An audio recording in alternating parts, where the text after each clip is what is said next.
गलती के इसको लेके चले गए भीड़ हटेगी तो हटेगी।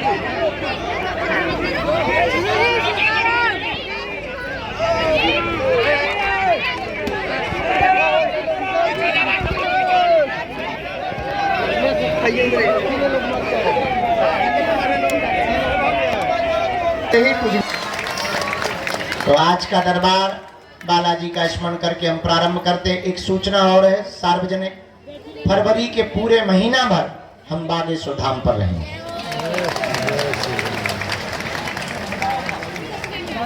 क्योंकि 26 फरवरी को 251 गरीब बेटियों का विवाह है और बीच में हमको पदयात्रा में रहना, तो दरबार कम लग पाना है, तो अच्छा नहीं लग रहा, मन प्रसन्न नहीं है, पर वो भी जरूरी है। इसलिए हमने निर्णय ले लिया कि अब फरवरी का पूरा महीना बागेश्वर धाम पर गुजारेंगे। जो जहां आज तो बहुत से कथा व्यास मंच पर बैठे हुए हैं, मंच मत तोड़ देना। मोटे तगड़े पतले लंपट सभी प्रकार की वैरायटी बैठी हुई है और सब ठीक है। ब्रेकिंग न्यूज मत बना लेना कि तुम नीचे आ जाओ।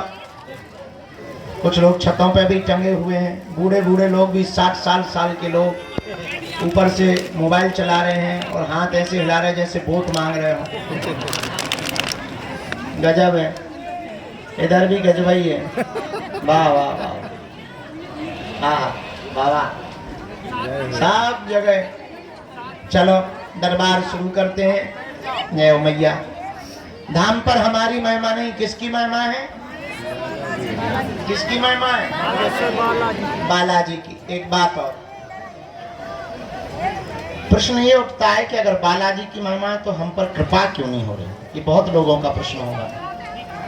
उत्तर सुनो, पर्चा बन जाना कृपा नहीं है, बालाजी का बन जाना कृपा है। जय हो जय हो। क्या? पर्चा बन जाना कृपा नहीं है, बालाजी का बन जाना कृपा है।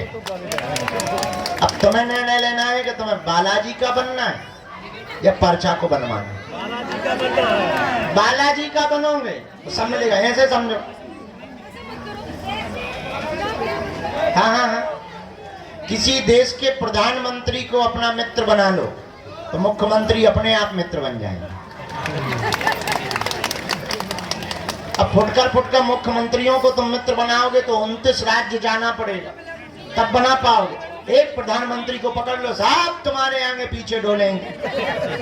ऐसे ही एक बालाजी सुपर पावर है, उनको पकड़ लो, साहब अपने आप आगे पीछे डोलेंगे, तुम्हारा काम भी सफल होने लगेगा। तो पर्चा बन जाना बड़ी बात नहीं है, बालाजी का बन जाना बड़ी बात है। दूसरी बात, एक गांव का आदमी मार्केट जा रहा था, पत्नी ने कहा कहाँ जा रहे? बोले बाजार जा रहे हैं। अच्छा, अच्छी बात है, बरसात का मौसम आ गया, एक काम करो छाता ले आना। छाता जानते हो? अम्ब्रेला, छाता ले आना। पर सुनो, मार्केट में ठगने वाले बहुत रहते हैं, आधे रेट पर लाना। वो जितना बोले उससे आधे ही बोलना, उतने में ही लाना। बेचारा सीधा साधा पति, पत्नी का परम आज्ञाकारी था। और आज्ञाकारी पत्नी के बहुत से पति होते ही हैं ज्यादा था, और आज्ञा का उल्लंघन भी नहीं करते कुछ तो। उसने भी उल्लंघन नहीं किया, बाजार गया, छाता के लिए दुकान वाले से कहा कि छाता दिखाओ। उसने छाता दिखाया, हरा पीला काला लाल सफेद। उसने छाता को देखा, दुकानदार से पूछा कितने रुपए? बोले 16। बोले ठग रहे हो, 8 रुपए देंगे, क्योंकि पत्नी का आज्ञाकारी था। 8 रुपए देंगे। दुकानदार ने कहा कि सुबह सुबह का टाइम है, दिमाग खराब मत करो, एक काम करो, 16 नहीं देना है तो कोई बात नहीं, 14 दे दो, न तुम्हारे ना हमारे। इसने कहा फिर तो हम 7 देंगे, क्योंकि पत्नी का आज्ञाकारी था। दुकानदार बोला बड़ा दिमाग खराब है तुम्हारा, हम घट रहे हैं तो तुम्हें भरना चाहिए। अरे हम 14 पर आ गए, तुम्हें 1-2 रुपया बढ़ाना चाहिए, तुम घटा रहे। चलो सुबह सुबह से हमारी बोहनी खराब मत करो, हमारा सुबह से बोहनी खराब हो जाएगी, दुकान का माहौल खराब हो जाएगा। आए के आए 12 रुपया दाम लगेगा, 1 रुपया कम नहीं लगेगा। इसने कहा फिर तो हम 6 देंगे। अब तो और दुकानदार का दिमाग खराब, बोले यार तुम भांग भांग पी के आए हो क्या? धीरे से पूछा कहीं बागेश्वर धाम से तो नहीं आए हो? तुम्हारी बुद्धि ठीक है कि नहीं है? भूत भूत तो नहीं लगे? उसने कहा नहीं, सब ठीक है, पत्नी की आज्ञा है, आधे दाम पर। उसने कहा चलो तमाशा मत करो, मजाक मत बनाओ, 2 रुपया में घाटा लग जाएगा, तुम्हें छाता मिल जाना चाहिए, 10 रुपया लगेंगे। इसने कहा फिर तो 5 देंगे। अब दुकानदार का पारा खराब हो गया, दिमाग खराब हो गया, बोले एक काम करो, फ्री में ले जाओ। 5 ही क्यों दे रहे, फ्री में ले जाओ। ये भी इतना आज्ञाकारी पत्नी का, बोले फिर तो हम 2 लेंगे। अब पूरे दिन बाजार में घूमता रहा, एक छोटी सी वस्तु उसे छाता नहीं मिली। पूछो क्यों? पूछो क्यों? क्योंकि वो एक भाव पर नहीं टिका रहा। एक भाव पर ना टिके रहने के कारण उसे जब छाता प्राप्त नहीं हुआ, तो हम लोग भी अगर एक भाव पर ना टिके तो परमात्मा की कृपा या बालाजी की कृपा कैसे प्राप्त हो सकती? उसे छाता तभी मिल सकता था जब वो एक रेट पर फिक्स हो जाए, एक भाव पर फिक्स हो जाए। उसी प्रकार आज के दरबार में आए हुए हमारे परिवारजनों, तुम भी अगर एक भाव पर टिक जाओगे, तुम्हारे वो अंधेरे के जीवन में उजाले का प्रकाश उसी दिन जग जाएगा। थोड़ी सी क्रांति तुम्हें करनी पड़ेगी अपनी ओर से, थोड़ी सी पकड़ अपनी तरफ से तुम्हें मजबूत करनी पड़ेगी। कोई भी आदमी जब नदी में डूबता है तो वो दोनों हाथों को ऊपर उठा लेता है, और ऊपर हाथ उठाता है इसलिए कि कोई अगर देख रहा हो तो हमें पकड़ ले, हमारे हाथों को पकड़ ले, हम डूब रहे हैं, हम डूब रहे हैं, हम डूबने जा रहे हैं, और कोई आदमी जाता है पकड़ कर खींच कर ले आता है। उसी प्रकार हमको भी परमात्मा के दरबार में दोनों हाथों को उठा करके उसके चरणों में सदा सदा के लिए सरेंडर कर देना है कि हम संसार सागर में डूब रहे हैं, अब बचाना तुम्हारा काम है, गिरना हमारा काम, उठाना भगवान का काम। उठाने का मतलब बिल्कुल उठाना नहीं समझना, ऊपर उठाना भगवान का काम है। इसलिए आज शनिवार के दरबार में आप आए हो, बहुत श्रद्धा पूर्वक आए हो। सदा सदा के लिए तुम एक काम करो, हमारे भी चक्कर में मत पड़ो, हम भी उल्लू ही हैं, वहां पागल आदमी, कहां तुम हमारे पीछे पड़े हो? हमारा कोई ठिकाना है? कभी यहाँ कभी वहां कभी कहां। अब पता भी नहीं क्या क्या उपद्रव हम रचने वाले हो, कितने दिन उपद्रव रचते रहेंगे, तो तुम हमारे पीछे कहां पड़े रहो। और तुम अगर हमारे पीछे पड़ो भी रहोगे तो तुम्हें हलवा नहीं मिलेगा। एक काम करो, हम जिनके पीछे पड़े हैं तुम भी सदा सदा के लिए उनके पीछे पड़ जाओ, पर शर्त एक है, पूछो कौन सी? माथा टिकाना तो फिर उठाना। जब तक वो ना उठाए, सुनो, जुड़ जाना तो फिर मुड़ना नहीं,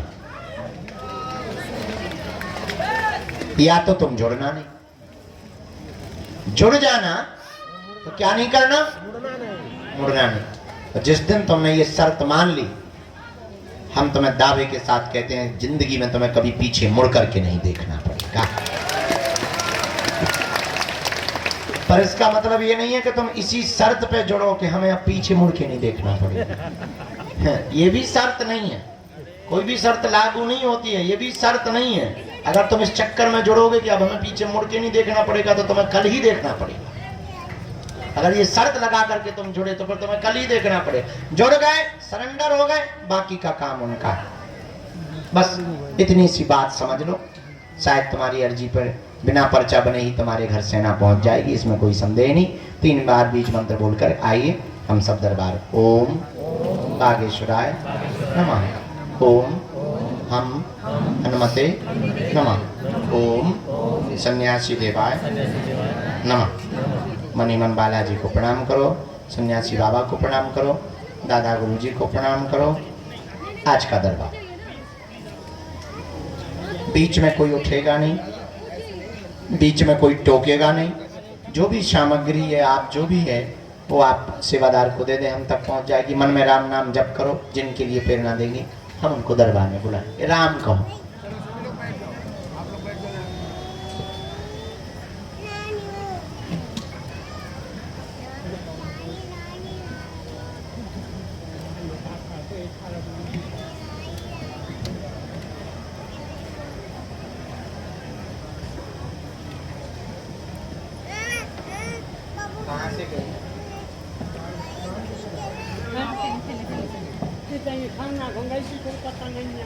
क्या नाम है बाप को? रुचि। कहाँ से लाए? कहाँ से हो आप? अच्छा अच्छा, आप अंदर आ जाओ। उसका फोटो है आपके पास? नहीं है, कोई बात नहीं।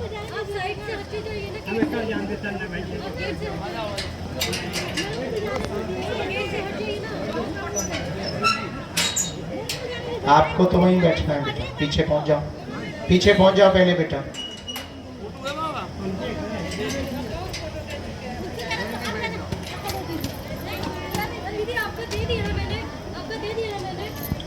बीच में बिल्कुल भी नहीं टोकना है और खड़ा भी नहीं होना है, नहीं तो सेवादार आपको पीछे करेंगे।